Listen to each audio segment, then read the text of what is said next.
เสน่ห์กะลงมาปากันแล้วปีแก้วน้องแก้วคนฟังต่างหลายบทข่าวธรรมะเอามาขยายเรื่องราวใดจากมาเหล่าโอเจิญยิงเจิญใจาจุคนจุโฟมีใจจึงสู้รอฟังมาเดวเนอร์แก่เท่าปันกลาง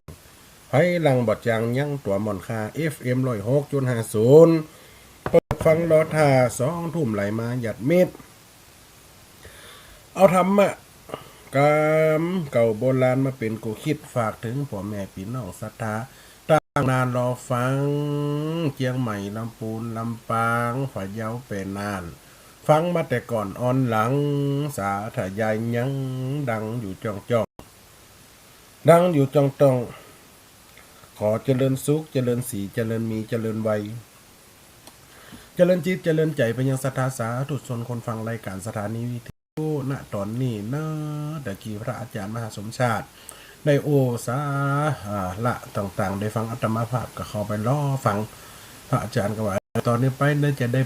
ได้พบกับพระอาจารย์เสน่ห์กาหลงที่ปล่อยแม่ก็ตั้งหน้าตั้งตาเราฟังปกติหนอวันอังคารเหมือนจะเข้าเตือเพราะว่าตั้งอาจารย์ปัญจะผันเวลา แบ่งเวลาวันการของวันปุดพองหน่อยปล่อยแม่เนาะ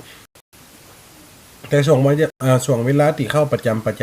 ำถึงวันนี้เพราะบางคนก็ตักถามมาว่าอีแหม่มได้ฟังนะข่าวพระอาจารย์เพราะว่าสถานีลำพังตั้งแต่เปลี่ยนวัดบรรพตนี่พระอาจารย์เปลี่ยนเวลาออกมันไปจนกับผลห้องว่าไปจนกับคลื่นครูบาอาจารย์ต่างๆที่เปิดออกเปิดกระก้อสัญญาณในพื้นที่มันก็เลยสัญญาณใหญ่คลื่นสีขาวหัวเช้าประชาเหลือคลื่นฝายหินบางทีก็เปิดกะออกกับเฉพาะกลุ่มลำปางเหียลำปูนเหียแล้วก็เชียงใหม่เหียอันละพ่อหลังๆนี่พ่อจับได้จากว่าคนเฒ่าคนแก่ที่ฟังประจำบ่ได้โทรมาเช็คเรตติ้งเนาะยายพรก็หายยายเรือนก็หายเนาะแม่สุแก้วก็หายเนาะหลายๆคนที่เคยเช็คเรตติ้งว่าอยู่ที่ไหนฟังตั้งเมืองเป้าตั้งเมืองฝางก็หายเพราะว่าคืนที่อาตมาเขานี่ปัจจุบันเนี่ยวันพัก2 ทุ่มถึง3 ทุ่มมันกลับไปจนครับครูบาอาจารย์หลายตีวันศุกร์15 นาฬิกาตั้งเชียงใหม่ได้ฟังอยู่แล้วเวลา21 นาฬิกาถึง22 นาฬิกาก็คือ9 โมงถึง10 โมงคืนมันก็เปลี่ยนไปกับไปจนครูบาอาจารย์วันติดจากที่เคยเข้าทุ่มตั้งพี่น้องเวียงปะเป้าไม่สวยฟังกับคืนกับเปลี่ยนเป็นมาภาพออก2 ทุ่มกับไปจนกับครูบาอาจารย์หลายคนเท่ากันเลยว่าโอ้อีแม่ได้ฟังเห็นละอีแม่ยังติดตามเห็น อีแม่ยังติดตามอีแม่ยังอันใครได้ยินเป็นเนื้ออย่างกะมันเป็นเวลาจนกันเห็นเนาะปกติโยมแม่เปิ่นจะฟังกันหลายๆคนที่ผ่านมางานวัดสถิตหลับลื่นดีพ่อยแม่เฮาวัดอัตมาภาพอายุเขาเนาะแล้วแต่มัดวัดขวางร้านวิหารศาลาใหม่ที่แปลงโวดไปมันจะพี่หูกี่บาท น้ำเอาขี้เปิ้ลมาถมตัดเปียงมาเปียงหัวเข่ากลางขาก่อนอันตู้เจ้าแหมตนอยู่ที่วัดนี่ถ่ายหูเพื่อพรเนาะพอดีจากบัดบรรพตปุ๊บบ่ายโมงผู้ไปก็ค้าไปของขวัญพนักฐานของปอน้อยเด็ดบันนาแก้วฝั่งตะวันออกกับเป็นกับแรงงานความเมียเนื้อตุปีความโมดขี้เปิ้มเดี๋ยวนี้3-4 วันวันนี้บ่อยมันยังล่างเดี๋ยวนะขี้เหอะใบใหม่มันถมเนาะเอาใหม่เอาอย่างมาควางกันว่าน้ำมันโล่นห้วยอีแม่น้ำมันโล่นห้วยต่อระบายมันใจกาวัดนะบ้านสะท้ากันลายหลังกันโดนอยู่ติ่มก้อยท่วมเพราะมันเป็นพายุออกมากำเดียวแต่ช่วงนี้รู้สึกว่าไปโดนหลายตีนะตั้งเมื่อเช้าวัดป่าเหียงโดนข้างที่2หันในเฟซก็ได้กินดูอีกบ่อยแม่แล้ววะเป็นแถบเลยว่าบึกปืดออกมาหมดข้างแรกเมื่ออ่านต้นเรียนแล้วเดี๋ยวนี้ลงแถมละอย่ากันนาดีเอ็นดูเพราะนั้นท้ากันร้ายแต่อีปอยแมนเนาะเพราะนั้นลาบลื่นไปด้วยดียังหลวงพ่อครูบาหวานหลวงตุลุงด้อยคืนเต่าจังสีแล้วมันมีเหตุมีไฟป้องกันได้ทุกอย่างยังหลวงพ่อวัดแต่ยังหลวงปู่วัดแต่ที่อื่นตกแหวนหัวแหวนหางอีปอยแม่เว้นกับอำเภอเมืองลำปางอัตมาภาพข้อค้ากันยัง สุยมาอยู่นะตั้งเสริมงามกับหนักอยู่ก็ได้ของฝากใจพ่อแม่พ่องเอาปูมาฮือพ่องก็เอาฝ้ายมาฮือพ่องก็เอาเจื้อฝ้ายมาฮือพ่องก็เอาหมากพ่องก็เอาเปลือกไม้มาฮือโดยเฉพาะเปิ่นเขียนจอมในถุงท่านของฝากจากยายวันนี่เด้อทำคำทำวงคำบันตุงกุ้ยอินเหลือเปิ่นฮือเหียโบเทวเปิ่นน่ะเปิ่นเขียนเป็นยังด้านนี่ฝ้ายแม่ปันคนเนื้อแม่ทำเองเราเปิดว่าคือแฮม2ปีด2ใจเปียกไม้ปูแฮมหลายคนแม่คำปวงแฮมแม่บุญสายแฮมฝากมาหลายอย่างอีปล่อยแม่อนุโมทนาผ่านวิทยุนี่เนอะวันนั้นอูไปหมดนะอีปล่อยแม่ที่อัตภาพหนังอยู่ตีห้านจังซ้อนะว่าไปคนเดียวแบบครูบาอาจารย์กับมีไผมาเปลี่ยนว่าไปตันผ่องเปิดกันยืนคือขนาดนักนะอีบ่อยหรือแฮมลายอยู่เวลามันกระชันชิดเพราะว่าไม้มันมีตัวเดียวเนาะลำโพงเขียงกระจายมีจุดเดียวก็เปลี่ยนกันเปลี่ยนไปอนุโมทนาอีบ่อยแม่ที่รวมทำบุญอาตมาฝากกับเก็บปักอันที่เปิดเขียนว่าถวายพระอาจารย์เสน่ห์การลงอาตมาฝากกับจอมไว้ในฝองไว้ในซ่าปิกวัดมาวันผูกวันหึงก็จะหึงศรัทธาแกะนะก็เอาไว้ทำบุญต่อเพราะว่าวันที่3มัตมาภาควันที่1ตั้งตอนตันเตียนจังซ้อน้อย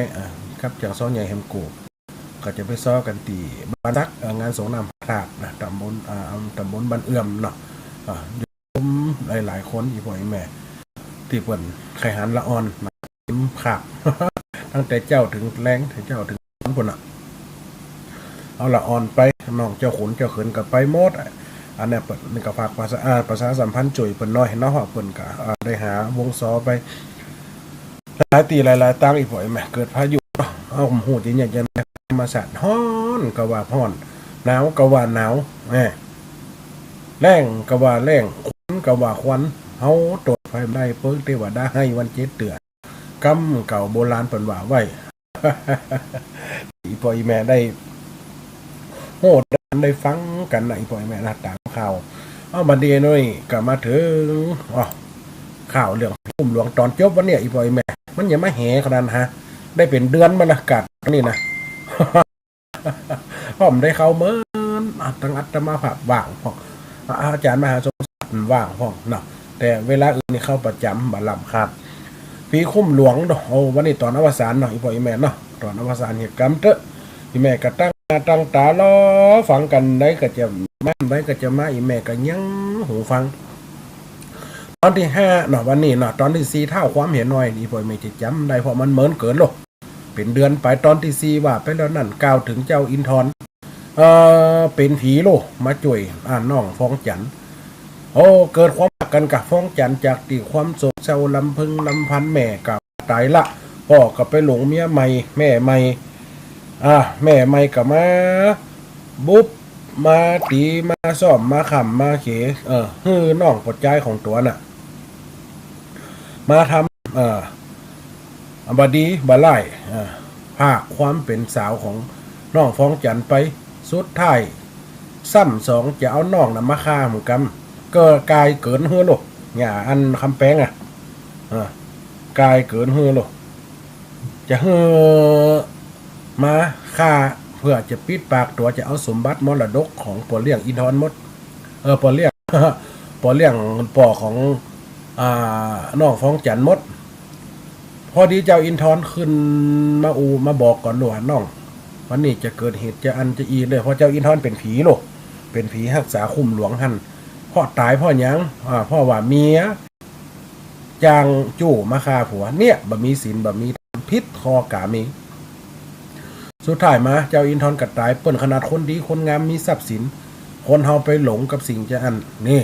สุดท้ายไอ้กองเกียรติน้องของเนี่ยคำแปงฮกเข้าปากกวยงูปกหลังตีนเฮ้อไปตายขำบ้านไก่อึ่งตึงได้เป็นวัน2 วันกำนั่นเล่ามาถึงน้องฟ้องจันทำบุญให้เจ้าอินทรถึงวันแหมวันกับลูกเจ้า อย่าไปต้านขันเข้าเฮ้อลูกอย่าไปต้านขันเข้าเฮ้อน้องหญ้าคำแปงนั่นก็มาเกิดอยู่ปากประตูอีฟ้องจันจะไปไหนตะกอนมาหลังอีเฮ้ยนอนมุมสุกอยู่กันในห้องเป็นเต้าวังไหนไก่เลี้ยงมันยังเกิงเป็นเกิงตายเพราะหน้าอย่างผีจูบเดียวนี่สดใสล่าเริงมึงไปทำบุญหรือพายก็ว่าเป็นนัดไผ่ตั้งได้หัวหน่อยว่าสองหน้าสองตาปอเปิงกันอยู่หันจากที่พอเลี้ยงนานเมืองบักเกยโคตรบักเกยเกียรติเมียนางคำแปงสักเตี่ยกว่านี่ได้ยินกำเข้าหูเป็นจะอีลูนี่ก็เลยว่าพอเลี้ยงนานเมืองได้ยินว่าทะบ่ปอสอบสู่กำวอนนะเลยฮักกำว่าไหลบังไหลตอนตัดกำรอนคำแปงต่อหน้าว่าลูกข้าเลี้ยงนอนลบตบผ้าหูกิริยาผมพักยาหูได้ยินกำนี่จี้จับอีโลข้าถึงบ่ห่มต่อใดส่วนอย่าคำแปงมึดในใจจะปีนไล่ได้ฟังต่อจากนี้ทางตอนนี้เนาะอีปล่อยแม่มาถึงกันกันที่5ตอนที่5เนาะตอนคำเนี่ยคัดขวางจำหู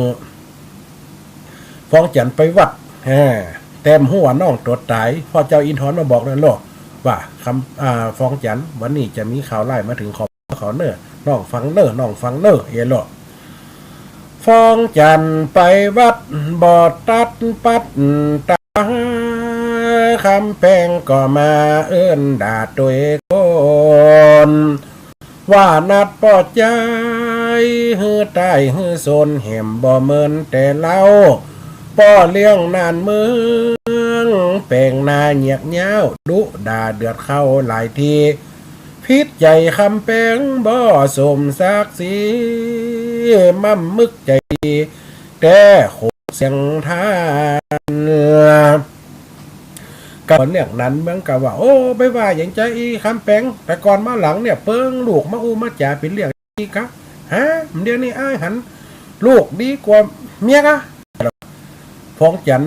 ได้ยินพบกับข้านต่อเถียงกันเดินหนีไปวัดหน้าสื่นถึงกำเดินมีคนทะมึงมาละแม่เลี้ยงคำแปงอยู่ก้อยหลคนเอินเข้ามาในคุ้มหลวงล่ะแม่เลี้ยงคำแปงอยู่ก้อยกับ2 คนติฟิตหัวกันหันเลี้ยงนานเมืองกับ คำแปงฟิตหัวกันหันเหลียวได้ยินกับคนอื่นมาห้องอย่างแม่เลี้ยงคำแปงอยู่ก่อนยังไผ่เนี่ยยังเอินมายังเป็นตัวเป็นตีนอยู่นี่เอินเนี่ยยังโลหมู่น้องตัวตายโลคนทั้งบ้านเอินกันมากอ่ะนี่มีเสียงแดดด้านฟังเฝ้าว่าแม่เลี้ยงเฮ้ยคนเอินห้องเศร้าว่าแม่เลี้ยงเจ้าคำ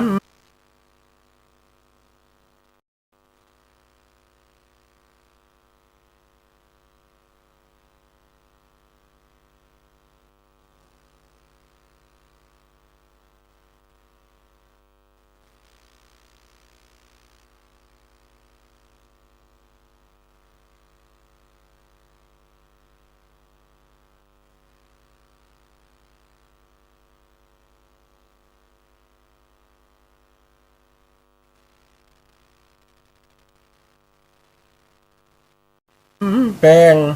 มีข่าวเหตุร้าย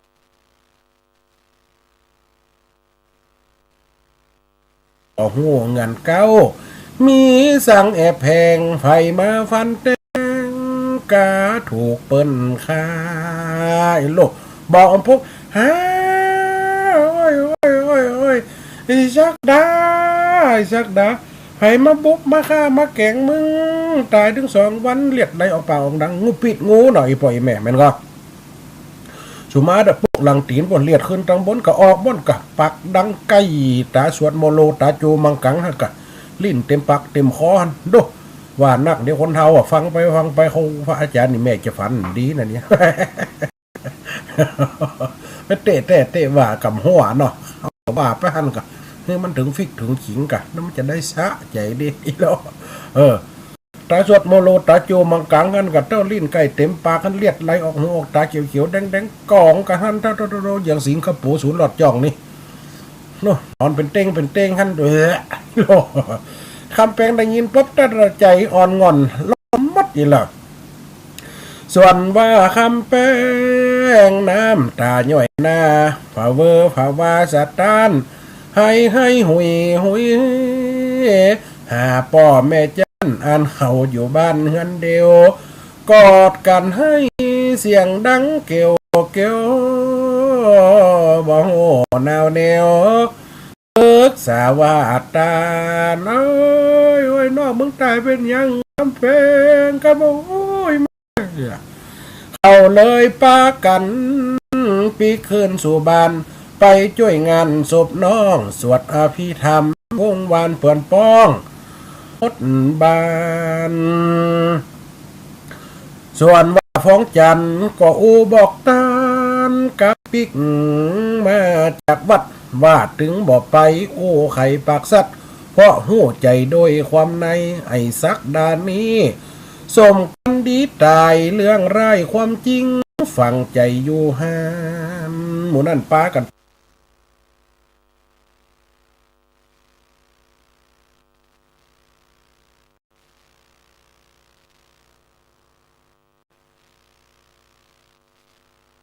ปซบไอ้สักดามาหลกอื่นลูก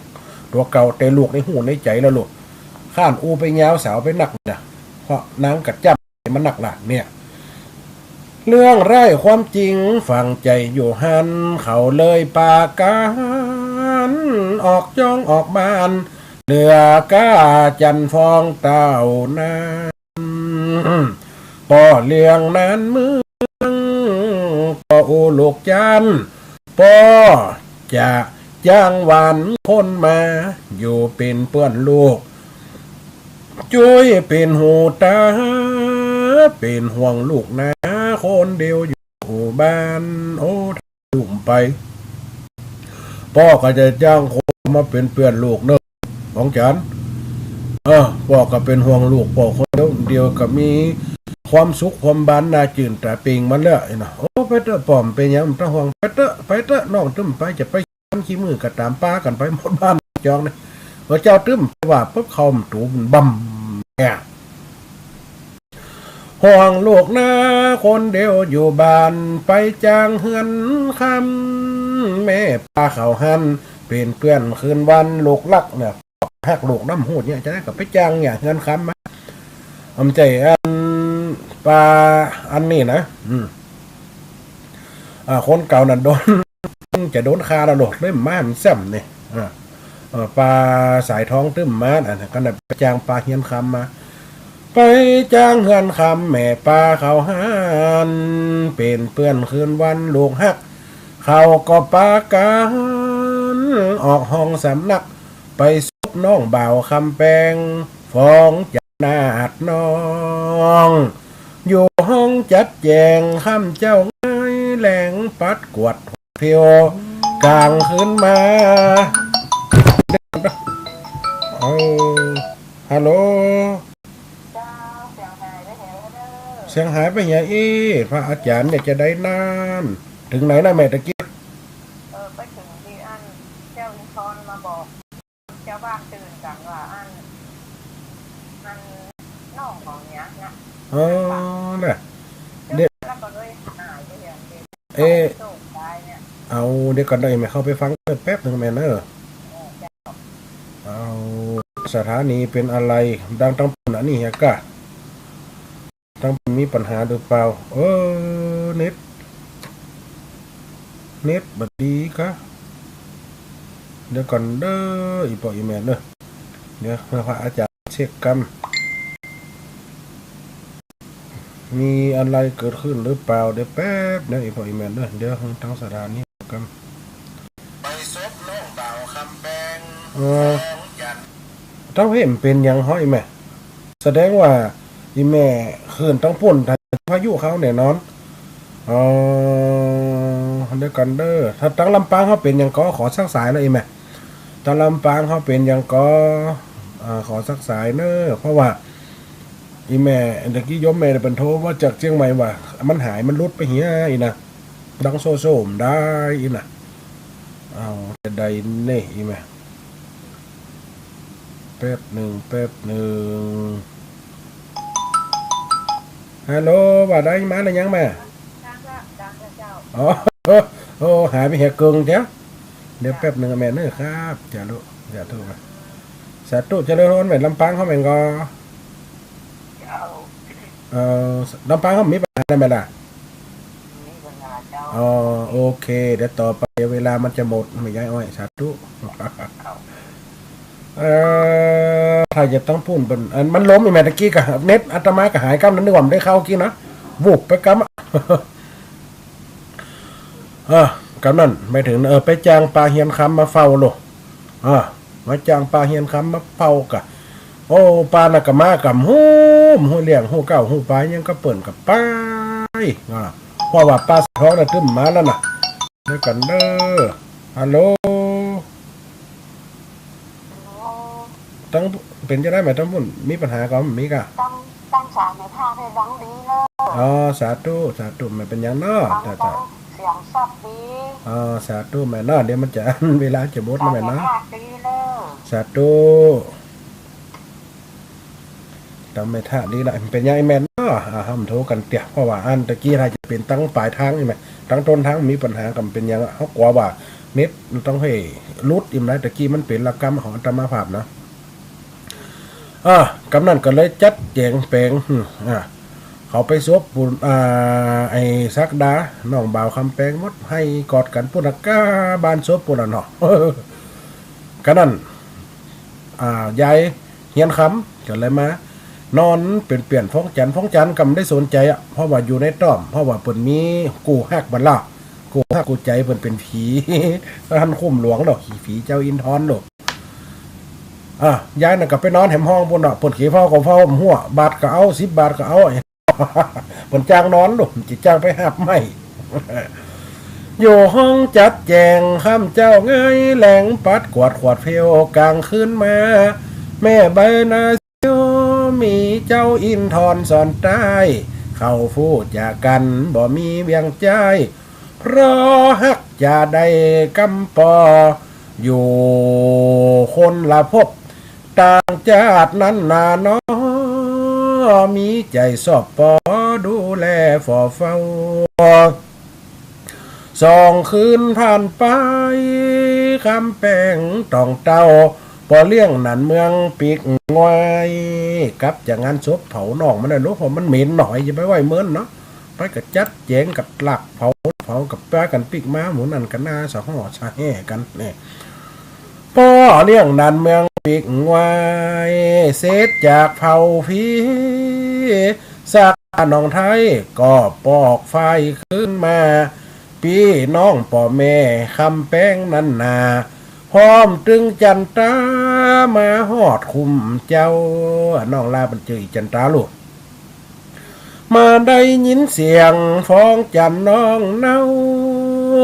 อูกำสำเนามนเพราะเหมือนว่าคนเดียวกำเชี่ยวสอนเนาะ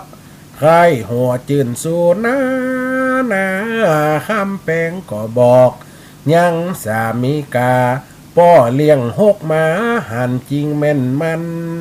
นี่แหละหมูนั่นมากันหันเพราะว่าฟ้องจันสนมีอยู่กับเจ้าอินทอนเนาะมีความสุขโลในใจอยู่กับคนหักไผจะเป็นจัดไทยเล่มสนป้อกับอันแม่หน้าปิกมาป้ออันแม่ของแม่หน้าไอ้น้องของแม่หน้ามากับหัวมาอยู่เปื้อนคุ้มหลวงหันฟังกับฟ้องจันกับเจ้าอินทอนโดนั่นคำแปลงได้ทีละหันก็ปีนานหันก็โอ้อะไรยังเนี่ยมีมุนหมามันขี้หันก็บอกแล้วมันก็เจียบอกแล้วมันก็ฟังลูกตัวดีของอ้ายนั่นน่าว่าชวนไปงานศพน้องเฮาตายดึงคนมันสนใจออกปากว่าผัวมันยังเห็นน้อยเนาะออกปากว่าผัวอันมันยังเห็นน้อยหันมานัดปอจ้ามาหันก้อนเนี่ยถ้ากันนั่นเมืองถึงคัดจัดเกี่ยวงานละงัดกำลูกกุ้ยแมนถึงล่ะโอ้มันเป็นจะอีแตกกะเหรอเดี๋ยวเหรอหกไปกะจะไปเปียเอามีดาบลูกสมัยนั้นไม่เปิดหกไปเปียมีดกูจะก๊อกคอจะปาดคอเนื่อยจะบนปาดบอลแข็งกำลังอีโลเนื่อยเปียกเนื่อยหนังกำลังอีโลคำแปลงนั่นนาพร้อมตึงจันตา มาฮอดคุ้มเจ้ามาได้ยินเสียงฟ้องจันน้องเนาก็อู้สำเนาหมอนเพราะเหมือนว่าคนเดียวกำเขียวสอนเลาะไข้หัวจิ้มสู่นาคำแปลงก็บอกยังสามีกาปอเลี้ยงหกมาหันจริงแน่นมันว่าฟ้องจันนายใจตี้ป้อปันเป็นไผคนใดลูกลักนักไผมานอนถึงห้องสำนักปอหันแต่กี่วัยนอนอิงตึกเมื่อมันไผตีไหนคงบ่เป็นลายลูกเนี่ยเจียอีมันไผหันอยู่ตะกี้บุยบายลงปุ่นคำแป้งใดที่กล่าวกำจูจีมันตึงบ่ดีปีไทยน้องเคยบอกจ้า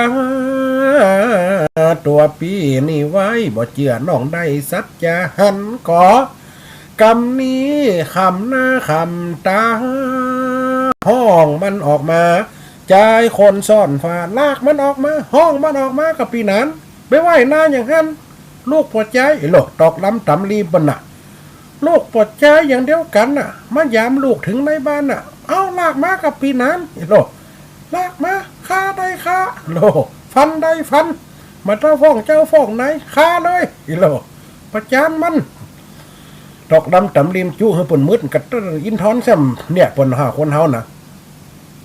ปนมืดอยู่หันตัวจะไปเอาน้ำมันเขาหลาดหัวก็เมียกระแจกนี่จะไปเอาน้ำมันเขาใส่จะไปเอาฝอยเขาตอดมันกันลุกกับว้าวกันนะใจคนซ่อนฟ้าคำแปงหูไม้ใส่ไฟต่อหน้า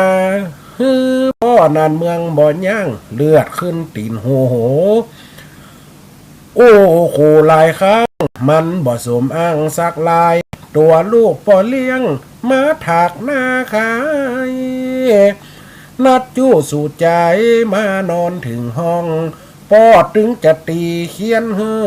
เจ็บต้องลูกอย่างลำพ้องง่ายหนักเสียงแห่งป้อเขาสุดที่หักหาใจคนอื่นมีฐานะเฮอสมศักดิ์ศรีลูกบอกเกิดดี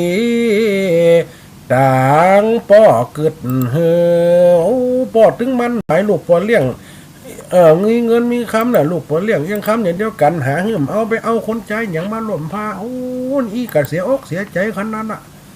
อีฟ้องจันแต่ก่อนก็อีเสโลกโลอีใส่วันย้ำได้โหมันคืนนาหน่อยปล่อยแม่นเนาะสติมีล่ะนี่ป้อแปลงตั้งป้อเลี้ยงนางหัวห้อนวื้อไม่จะจับตือผูกมัดจะจับบุ๊บจับตีจะมัดแขนแปรอีฟ้องจันกำลัง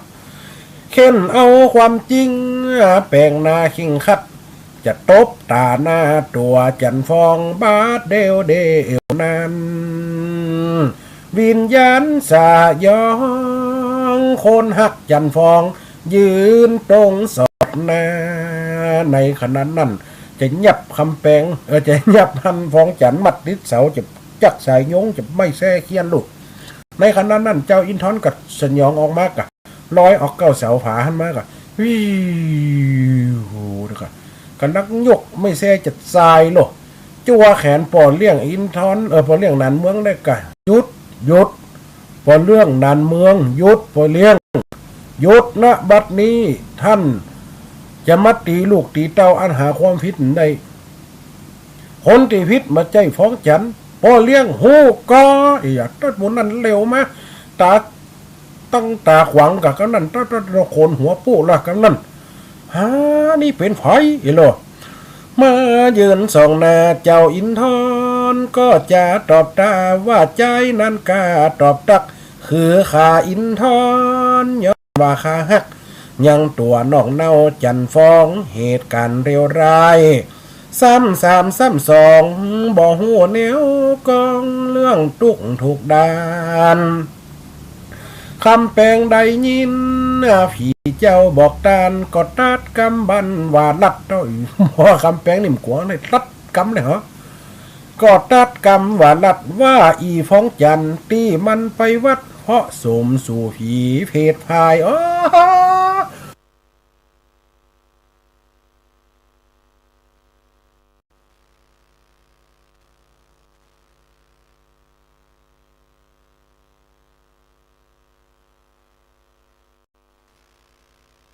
เป็นหน้าผีตัวนี้ข้าเป็นนั่นกะเฮ้ยพี่น้องเจ้าบ้านเลยมาพอดาวโลมันยังมันดีใบมันดีเงาพอสมสู่ผีเพศพายเป็นคนแต่อยู่กับคนตายคึดจะห่อนไว้มันเป็นเจืออีแม่มันตายไปเมินก่อนกี้บ่กินบ่ตานสักครั้งเมาผัวผีทำบุญบ่ย่างเป็นกรรมว่าอ้างตึงวันหันแล้วการนั้นพี่นานจัดการกำจัดวิญญาณถอนคึดเติกบานโอ้ยแม่มันเป็นหวาอยู่สิบปลายบนน่ะมันนั่งกินต้านหาแม่มันเป็นเมาหัวผีปีนานจัดการตึงผีเอาตัวเจ้ามาเอาหมอผีหมอเสกมาเห็นหรอถอนคึดเติกบ้านเติกเฮียนเอ้ยลูกกองว่าจะอันเจ้าอินทรจากที่เป็นผีที่สงบเยือกเย็นลูกเป็นผีที่สงบเยือกเย็นกลายเป็นเริ่มเป็นผีที่ดุร้ายฟ้องจันเป็นไม่ยิงตีอ่อนแอก็ได้ยินว่าเปิ้นจะมาจับผัวจับเจ้าอินทรมากำจัดฆ่าวิญญาณกำจัดวิญญาณกลายเป็นไม่ยิงติดปากสวกขึ้นมาทันทีเพราะว่าความหักไงอีปล่อยแม่แม่นล่ะเนี่ยคนเขาหักสิ่งที่เขาหักไว้ลูกมันลืมตัวยังได้โหปากหมอกกำได้โหเนี่ยน้องฟ้องจันนะถอนคือเติกบานส่วนว่าฟ้องจันส่วนว่าจันฟ้องก็ออกปากดันหัวใจนงคานลูกไทยหากเจ้าอินทรสารกันไว้จะอยู่ร่วมใจใจข้าอย่ามาทำลายสันดานจาดมาเพราะมึงใจกาทำลายผลปีนี่แต่ก่อนเคยห้องเป็นมึงเป็นกูใส่เมเลี้ยงละเพราะมึงใจกาทำกูปุ่นปีอีคำแป้งมึงสับปะลีบ่ใจคนดีปลอดภัยจะเล่ากำลังฮือป้อหูไว้ที่ลูกอยู่ใดถึงวันย้อนเจ้าอินทรมาอูปอบควันความตุกจาบันลูกเกินหับใดป้อลูกที่อยู่ได้ถึงวันนี่พ่อใจยังนะเพราะว่าเจ้าอินทรความลูกเสียอกเสียใจความตีลูกเป็นตุกน่ะเพราะว่าอีคำแป้งนี่แหละเมียของพ่อเนี่ยเอาน้องมันมากระทำบัดดีตอนลูกหูก็มันเอาน้องมันมาข่มขืนลูกอีโลว่าจะอันพบตจากที่พิษความหลักมาเผยกำนันพ่อว่าจะกลัวโดนกำจัดวิญญาณเอา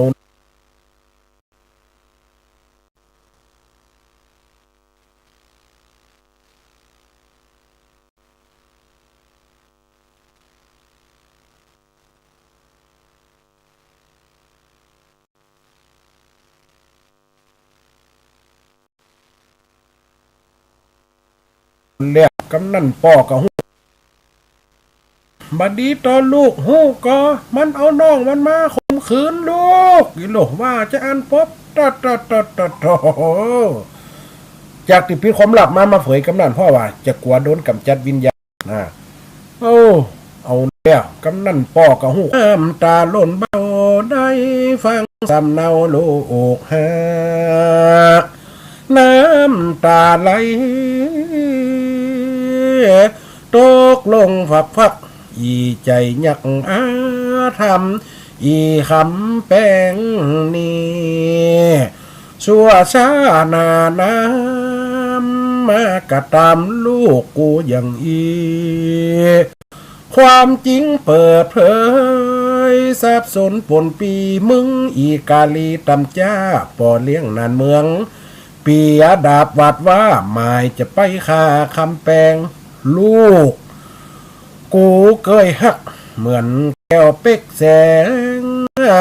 บ่แหงข้างใดเอาใจกูคอ พ่อแม่คำแปงมีหน้าตาซอกำนันพ่อแม่ก้มหน้าก้มตาหมดลูก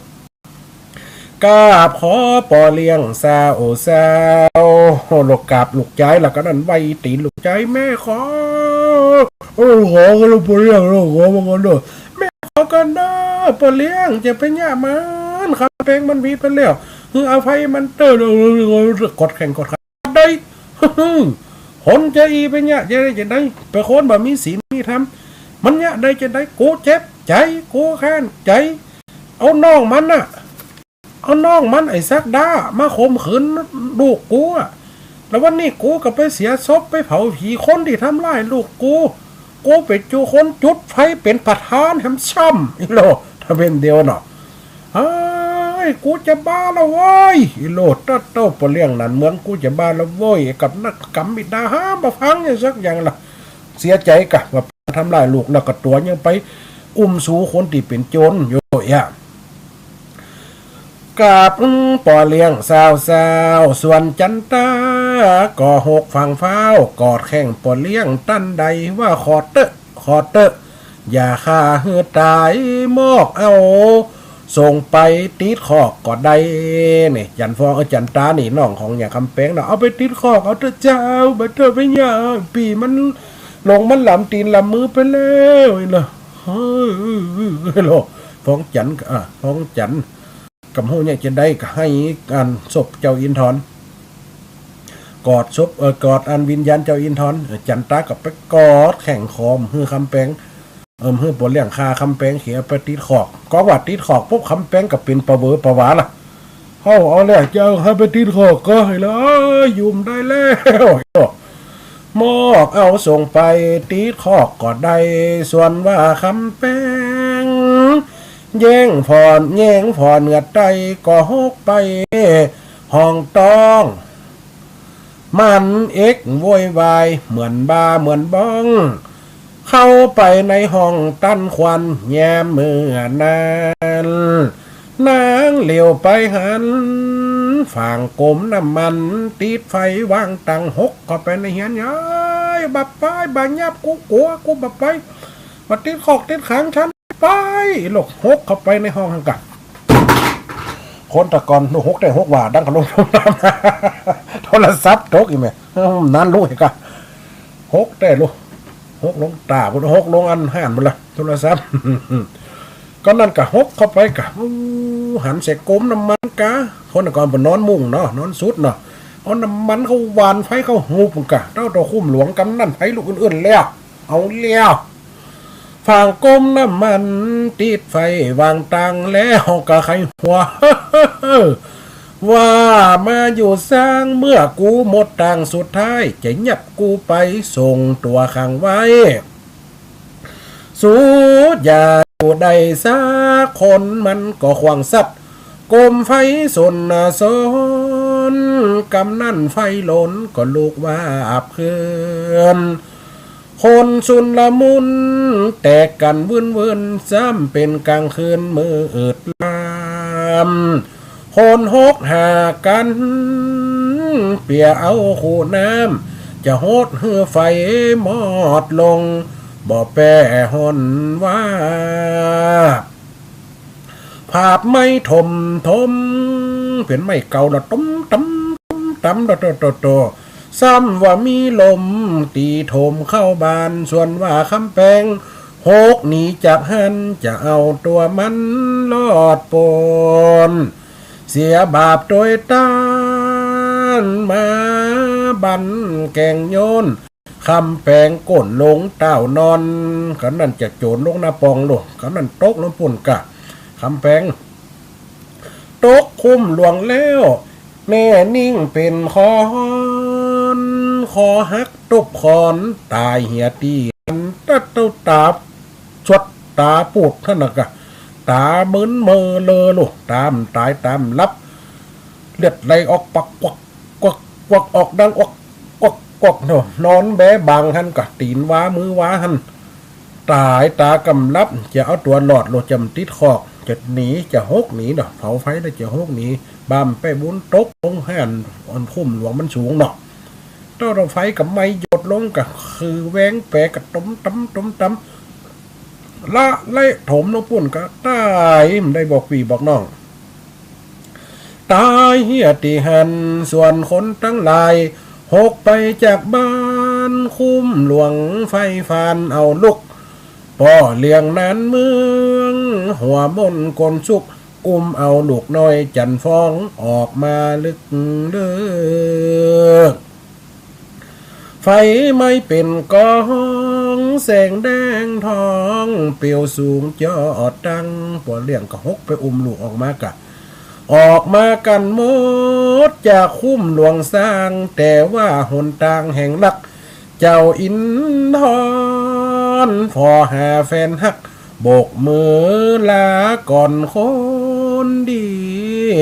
ปีขอลาแล้วอ๋อเจ้าอินทรไฟไหม้คุ้มหลวงเพราะเจ้าอินทรฮักคุ้มนี่ขนาดนักกลายเป็นไฟลุกไหม้วิญญาณเจ้าอินทรก็อยู่กลางเปลวไฟโบกมือลาลูกบอกมูลาว่าโอ้ยฟองจานจาดนี่เขาหักกันหมดต่ออีแล้วเขามาได้คล้องขู่กันมาเดียวนี่ปีก็ขอลาน้องไปเนอะโดยกองไฟอันนี้วิญญาณปีเป็นสุขแล้ววิญญาณปีจะกลับสู่สวรรค์แล้วเพราะเขาคาปีฝังไว้ปืนคุ้มหลวงนี่ปีอยู่มาเหมือนบัดเดียวนี่ไฟมาไหม้คุ้มหลวงแล้วไอจะลาแล้วเนอะไอโลโบกมือลาลูกโบกมือลาเจ้าอันน้องฟ้องจันแหละค่ะเจ้าอินทรฟอหาแฟนโบกมือลาก่อนคนดีเจ้าปีลาแล้วเมื่อครั้งเป็นพี่คุ้มหลวงหนทีพี่เจ้าเกิดสร้างวิญญาณเวียนวนตายป้นกระด้างไปสู่ทางจันฟ้าเพราะจิตห่วงหาเกี่ยวข้องวัดว่าได้ตายความหน้าฝั่งลอยบาดเดียวนี้คมไม่เป็นพอพี่บ่ห่วงคอยจะไปจากนาก็นั่นฟ้องจันก็ให้โอ้ยเจ้าพี่อินทรจะไปหนีละน้องจะไม่หนีละน้องไอ้อย่ามาหนีเขาไปเป็นผีน้องก็จะตายเป็นผีน้องอยู่บ่ได้ถ้ามีเจ้าอินทรโอ้ยฟ้องจันก็ให้หรอกป่อซ้ำกอดป่อซ้ำกอดอกกอดเอวไว้กะกว่าลูกกึดสันไปตันไงบ่อยแม่คนเฮาความหักเนี่ยอยู่ใดพอคนหักเนี่ยจะไปจากนาส่วนว่าฟ้องจานว่าเจ้าปีคาเฮาฮักกันมาบอกไว้น้องมอบหัวใจเจ้าปีไทยคงอยู่บ่ได้เป็นจริงเพราะว่าจะอัดนี้โมตังตันนาพิงจะบ่อยู่ปิงกับคนอื่นใดน้องขอโดยใจสุดฟ้าแหล่งไหลโยกับกันไปถูกพบพ้องจันสั่งลาแล้วกลมกับนบต่อหน้าป่อเลี้ยงนานเมืองสิ้นเสียงแล้วนั้นนางยิ้มย้อยเยืองบอกคนอยู่เคียงจันตาเปื่อนโดยนางกับกลมกับตีนป่อแต่ป่อกับหัวลูกใหญ่กลมกับเนี่ยยังฟื้นหน้าขึ้นมายิ้มคือป่อลูกยิ้มคือป่อยิ้มคือจันตาว่าเปื่อนเดียวเสียวฮักวันนี้นึกว่าจะเป็นอิสระเอกะแต่คนบางหูในใจของนางลูกบอกคนอยู่เคียงจันตาเปื่อนโดยว่าจากนามีบุญบ่แสงสวยคงมาอำนวยปานปบฝากป่อปีตา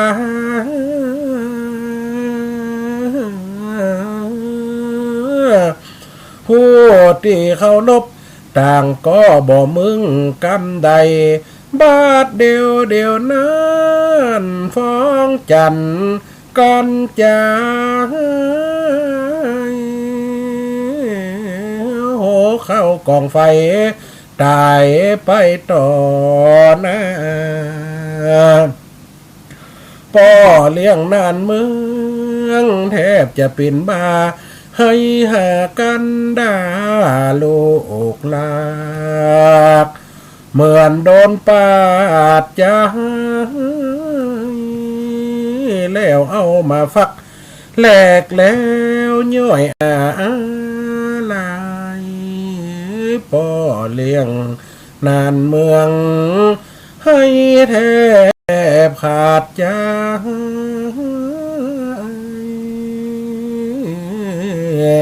สาโลบไปลืมคิงดังอันคุมเจ้าหมดจมเป็นเต้าเสียงทานปิดตำนานความรักเจ้าอินทรกับนางคนหักฟ้องจันสองเจ้านี่ใหญ่เหลือแต่กำเล่าถึง100 ปีไปยังมีแม่ยายจันตาเล่าโอเจจบบริบูรณ์จูคนจูโฟโบสนี้วาดวางลงก่อนแล้ววางจบอวสานอีกบ่อยไหมนี่เป็นเรื่องวันว่าแม่ยายจันตาเนี่ยเป็นคนเล่าไว้นะแล้วก็ลูกของแม่ยายจันตาเป็นการเล่าสืบมาแล้วก็มีอาจารย์หยอดเนี่ยเอาไปเล่าอยู่หลายๆคนเอาไปเล่าแต่อาตมาภาพเอามาเขียนเป็นข่าวฟังหลักกะอีบ่อยไหมโอ้กันนาดีหน่อยใจนี่คนเฮาความเมตตาความรักไม่ว่าพบใดผีศาสตร์จัดได้เขามีความเมตตาตัวเขาก็อำนวยโอ้ยจกปันป้อนปันหวยปันแซ่อย่างที่เขาขอไปเลยล่ะมันก็ย่อมมีในแรงอาฆาตเนี่ยกันละปุ๊บทำกันละปุ๊บแรงอาฆาตก็มีในจิตใจฆ่าฟันบันเนื้อเข้าแฝงพระพุทธเจ้าจะว่ามีในอีกบ่อยไหมวันมนุษย์นี่นะมนุษย์นี่คือผู้ที่ไม่รับบุญก็ได้ไม่รับบุญไม่รับกุศลเขาจะหยาดน้ำคือมันกำเอามันเป็นเจ้ากรรมในเวียนจันทร์แห่งอย่างหนึ่งที่เขาได้กระทำมาหรือว่าเขากระทำบุญเนี่ยเขากระทำบุญมานักเขากระทำบาปมาหลายมันก็มีคำว่าทำมาไล่ผลโลดโฟดโลกกันยังว่าสิ่งวันนี้เป็นมนุษย์หรือว่าเป็นอสุรกายผีทั้งหลายที่เข้ามาแฝงมามาแฝงมาไฟมากระทำร้ายให้มนุษย์เป็นไปตามนั้นเจ็บป่วยใครเจ็บเป็นบดิษบดเดียวเพียได้บนปุ๊บได้ไวได้สาได้เครื่องพลีกรรมยกติพอใจมันกะเนี่ยหหายเนี่ยตัวมันหายโมนี่ปนเท่ากับเป็นมนุษย์ขณะหลวงพ่อเกษมกันยังได้บรรยายไม่อันชีวประวัติมีขั้นตอนอาตมาก็ได้อ่านที่หลวงพ่อเกษมไปนั่งอยู่ในปัจจ่าเนี่ยปัจจ่าไม่อ้างกันเนาะที่ว่าเวทไปเวทมาฟังติ๋มอย่างกับเต่าเป็นหมอนำให้ใจให้ใจอย่างงวดอันตัวใหญ่ๆเนี่ยไปเวทมาตับคนอื่นโยมได้สักตนครูบาอาจารย์หรือว่าทุกเจ้าติปารมีมแก่กะเป็นบ้าเป็นวิทย์โยมได้สักตนแต่ครูบาเจ้าเกษมสามารถให้เมตตาอสุรกายตัวนี้ก็เลยเข้ามาใกล้ๆเหมือนกาหูดังนะเหมือนกาหูดังหรือก็เอาปากเมาสาบติดใกล้ๆหูว่ะแล้วก็เหมือนกับสัมผัสติแขนหลวงปู่ว่ะอยู่ดีๆเนื้อปูเนื้อเนี่ยปารมีปู่มีนักล่ำเหลือมีปารมีของปู่น่ะนักลุ่นเหลือขอฮืออยู่ดีเน้อปู่เน้อเนี่ยคล้ายๆเหมือนกับมาอนุโมทนาด้วยนะอสุรกายบางตัวกำมันกันบนเนี่ยอีป่อยแม่ได้ฟังกันตะกี้เนี่ยความเมตตาต่อคนมนุษย์อีคำแปงอีว่าสุมาตเนี่ยคำแปงพอตะกี้มันติดกับตีเวไอ้น้องฟ้องจันนะผลว่าเนาะเพราะว่าจากติ่มเคยเป็นคนปักนุปักสวกมาไขความลับมาใส่ก็เพราะว่าคือความเฮาเกิดขึ้นในใจหรอกขนาดมันเอานอกมันมาทำร้ายมันเคยได้ว่ามันเคยได้จามเคยบอกคือปอปิดความลับไว้สุดท้ายมาจะมาฆ่าคนรักเขปอเขปอของฟ้องจันเอาหมอเอาตุเจ้ามาเปิกมาเสกมาถอนเอา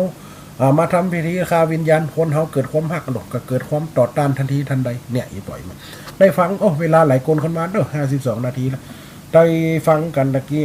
บางทีก็ขาดตอนนะ ทันทีก็ขาดตอนมันได้เกี่ยวกับเน็ตอัตมาภาพเนอะตะกี้มันดับเป็นแล้วกำเวียงเป่าได้ยินเจ้าน่ะโยมแม่สมศรีใจบุญว่ากราบสาธุเจ้าฟ้าห้องเปิ้นปิดสถานีแล้วเจ้าพระอาจารย์เปิ้นตรับมาเมื่อ25นาทีแสดงว่าได้ฟังกึ่งเดียว แม่ถ้าได้ฟังกันเดี๋ยวพี่น้องเวียงเป่าได้ฟังทำได้กึ่งเดียวนะนี่ตั้งเมืองแม่สวยกะนาดบ้านเฮาเนี่ยตะกี้มันก็ล้มบึ้งๆกันนะวัดอัตมาภาพกี้นะก่อนที่เปิดเพลงใต้เตือนนั่นนะก็ดับเป็นละกรรมข้างลังพิชัดยะพระอาจารย์มหาสมศาสตร์นี่ก็ว่าว่างครับเองนะแล้วก็ตักไปบอกแกก่อนหลวงหน้าแหละนะเพราะว่าตะกี้ พระน้อยไปหยาบๆนะพอดีเปิ่นเอาพระน้อยมาไหวฮื้อนี่ว่าเอ็นดูพระอาจารย์ลำให้ลำเหลืออยู่ตน2ตนอย่ามาตู้ได้กับวันนี้ให้กี่เข้าไงพอ11 โมงเกิงอีไหมโอ้โหได้กับไปห้องหัวเหนือวังเหนือน่ะห้องกับมาตีวัดแต่เจ้าห้องกับมาเนี่ยนั่นเนี่ยนี่มาทำนั่นทำนี่มาเปิ่งนั่นเปิ่งนี่เอ้าป้อมได้อยู่ได้ยังวัดก็ได้กวดโทกไปเอายามากองหันว่าจะอันคือมันกองตัดเก้าไฟมันลงหมดละก็จะอันตัดอย่างละก็จะจี้จะเผาเตรียมการไว้เพื่อเดือนมกราปีหน้าเขาจะปล่อยหลวงตาลสาราหลังที่น้ำท่วมนี่นะ เขาก็จะว่าอันอันนี้เตือนนะจำปลูกไฟเตือปีนี้มันจะลำบากข้านเป็นการตรวจมะเพียวกับก๊กขวางเห็นมดสายแหลกในท้ายรายการจะตุเจริญพรข้าพเจ้าพระอาจารย์ จะ แม่ ตุ ขังอยู่แม่คำสันขวา แม่คำใส่ขวาอันตาปุ่นเปิ่นเน็ตเปิ่มเป็นปัญหาก็ไอ้แม่คืนเปิ่มมีลมมีฝนน่ะ เจ้าเป็นหยังแต่ผลตกอยู่ เปิ่มปิดเนาะแต่สถานีน้อยๆเปิ่นกลัวอีแม่ถ้าว่ามันขล่มต้มมากำนี่มันเสี่ยงเป็น2-3 แสนนะอีแม่ เปิ่นก็เลยหยุด เจ้าไม่อยู่แม่กับพังอยู่ สาธุอีแม่เด้อสัตว์เย็นอีแม่เนาะ เจ้าหมูแม่สมน้ำหน้าเนาะ สมน้ำหน้าหอยเอา สมน้ำหน้าคำแป้ง หน้ากะจำจีตัวละครนะเฮ้ยเก่งเฮ้ยยายคำ เจ้าแม่เอ็นดูของฉัน นั่นน่ะฟ้องจันฟ้องเนี่ยนะเอ็นดูแต่ แม่ดูกันของ สาธุนะโยมแม่เนอะ เจ้าผ้ากับห้องอยู่พระอาจารย์ หน้าไปแม่สาธุ ของพระอาจารย์ดูดีนี่ชู สาธุเส้นเดียวกัน เจ้าจะไปตาเจ้า สายต่อไปเจริญพร เจ้าแก่พระอาจารย์และท่านพระอาจารย์เจ้าแม่สีเกี้ยวกับศิลปรสิเตี้ย น่ากะมันใจเซ็กเลตติ้งได้ แม่นเจ้าบริบูรณ์อะไรแม่ปกติถ้าว่าวันปกติที่ออกวันพัดวันศุกร์วันติดอีแม่ได้ฟังก่อน มาจะสองเจ้า น่ะมันตั้งแต่เปลี่ยนเวลาเฮิมมาได้ฟังหลายคนเฮาเดือดปัดต๊อก เจ้า มันจะว่ามันออกนะไอ้แม่ออกตลอด วันจันทร์ฮะเหมือนนั่นมันออกไอ้แม่ออกจากที่ว่าติดจากว่าที่ว่าติดละครั้งเดี๋ยวนี้ติดละ4 ครั้ง5 ครั้งแต่ว่ามันออกเวลาที่ว่าเปิ้น ได้ยินก่อนที่อันปล่อยวัดบรรทุกเถิดทีจันน่ะได้ยินที่เปิ้นค่อนรายการอันโจทย์กันตึงอัน ทุกปีกี้นะ แม่นแล้วเจ้า สาธุเนอะ เจ้าพี่จันจอนะเจ้า สาธุนะโยมแม่เนอะจะหมดเวลา จับไว้จ้าเด้อจัดตู้คือ สาธุเนอะเจริญพร กำลังมาได้ยินเสียงนี่เนาะ กันนะใช่ไหมออกประจำนะออกทุกอาทิตย์ออกประจำเนาะอีเมลเป็นภาคสายเหรอ อีเมลภาคสายคนเดียวนั่นนะ อีเมลเป็นทะเยโคตรหลำอีเมลโคตรภาคสายอีเมลกระทบมาใหม่เนอะออกประจำอีเมลออกหนักกว่ากูเตียกันปกติติดหรือจะออกแค่วันติดกับวันศุกร์อันนี้ออกตั้งแต่วันพัดวันศุกร์นี่ออกถึงตอนถึงแรงถึงเด็กวันติดออกถึงเด็กแหมมันเวลาเป็นไปโจนเปิดนี่แม่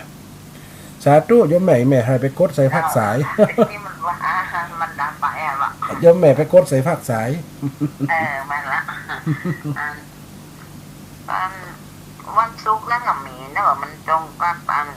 ทุกเจ้าอย่างหัวหน้าออกนะนายมันตรงรู้สึกว่าตรงหลายลูกขนาดนั้นตั้งแต่ปรับเปลี่ยนใหม่นี่นะแล้วก็มีวันพัดท่านได้ยินอยู่เจ้าวันพัดได้ยินอยู่แม่นำตอน2 ทุ่มถึง3 ทุ่มนะ 2 ทุ่มถึง3 ทุ่มบัดได้ยินละ อ๋อ จากตรงมาบ้านเจ้าวัดอันห่างต่ำเจ้า อ๋อแต่วันศุกร์นี่บ่าย3 ถึง 4 โมงแล้วก็4ละ 3 ถึง 4 โมงค่ะ แต่อันนั้นไหม อย่าง นั่ อั น น น่ะ นั้นจะแต่ถ่ายโมโหหน่อวันถัด อันนั้นประจำอันนั้นของอาตมาประจำของคืนสีขาว สาธุโยมแม่เนาะเนี่ยผมสายหนึ่งหน่อยเพราะมันจะหมดเวลาเนาะ เจ้าจ้า สาธุเนาะโยมแม่สาธุเจริญพร เจ้าวัดพระเจ้าวัดจ้า สาธุโยมแม่ ฟังอยู่เด้อ สาธุสัดเจนแบ เจ้า ฝนตกก่อ ไม่บอกนะแกเด้อ หน้ากะว่าฝนตกก่อแม่ตั้งไม่มอฝนตกก่อสาธุสาธุ บ่ได้ฟังเบิร์นนะ อีแม่ไหลมันป้าแน่นอนอ่ะฟังนี่มันได้ฟังแน่นอนสาธุสาธุ โอ้ฟ้ากำลังใจเลยว่าน้ำสีฝนมีงานลูกรักปกติคือกะโอนเป็นลูกตาจากคนฝากเนี่ย ฝาก เป็นยัง ใจไปเด้อวิ สาธุแม่อนุโมทนาเด้อถึงหมดอีแม่เงินถุงไหนก็ถึงได้ วันเป็นวันหวาน สาธุ วันมาได้เป็นป้าเปิ้นนะ สาธุสาธุโยมแม่เด้อ เจ้าสาธุสาธุเด้อ สาธุเจริญพรหมดไปจ้ะจะว่าออกไอ้แม่ออกนักแต่ปกติออกนักแล้วกดเตี่ยแต่ว่ามันได้ยินกับเฉพาะในลำปางอะไรแม่เพราะว่าเวลาเดินไปจนคุณครูบาอาจารย์ตนอื่นจ้ะสาธุมันละยายเลือนเส้นต่อ จ้าอาจารย์ อันนี้ยายเลือนเส้นต่อเนาะอันนี้มันพิษอ่ะเนาะ เจ้า มันได้ยินเมื่อไหนแม่เนาะก็นั้นมันได้ยินเป็นเดือน2 เดือนนี่นี่ นะจ๊ะ เพราะเวลามันเปิ่นโยนเวลาคืนแม่มันเมียมันได้ยินกัน เหมือนว่า จัดถึงวันนี่แม่จัดถึงวันนำจะว่าจัดนะแต่ว่า ก็ได้ใจได้กันหมดนะ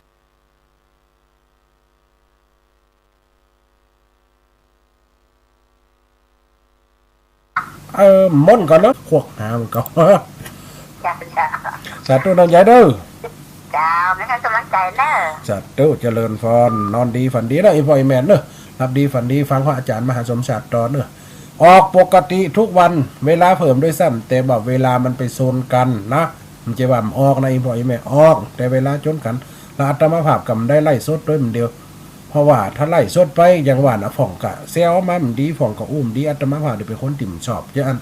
เวลามันอูอย่างบางคนก็ว่าเป็นพระมาไล่สดจานยีขาดไปเถียงเขาอีกไหมเฮ้ยแต่จ่างเอาเปิดกับวิทยุอันเจริญพรเนอะนี่ปล่อยแม่อยู่ดีมีชุกกูกูคนเจริญพร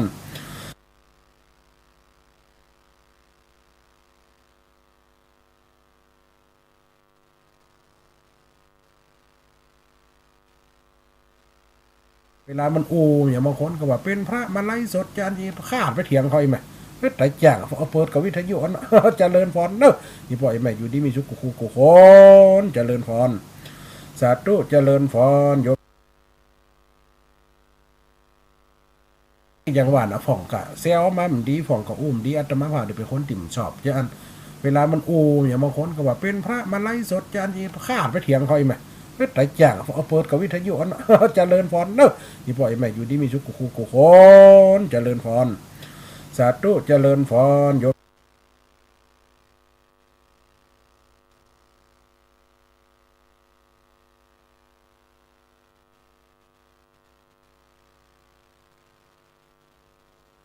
นะฝ่องกะเซลมามันดีฝ่องกะอุ้มดีอาตมาเป็นคนติ่มชอบจะอันเวลามันอูอย่างบางคนก็ว่าเป็นพระมาไล่สดจานยีขาดไปเถียงเขาอีกไหมเฮ้ยแต่จ่างเอาเปิดกับวิทยุอันเจริญพรเนอะนี่ปล่อยแม่อยู่ดีมีชุกกูคนเจริญพรสาธุเจริญพรอย่างว่านะฝ่องกะเซลมามันดีฝ่องกะอุ้มดีอาตมาภาพเป็นคนติ่มชอบจะอันเวลามันอูอย่างบางคนก็ว่าเป็นพระมาไล่สดจานยีขาดไปเถียงเขาอีกไหมเฮ้ยแต่จ่างเอาเปิดกับ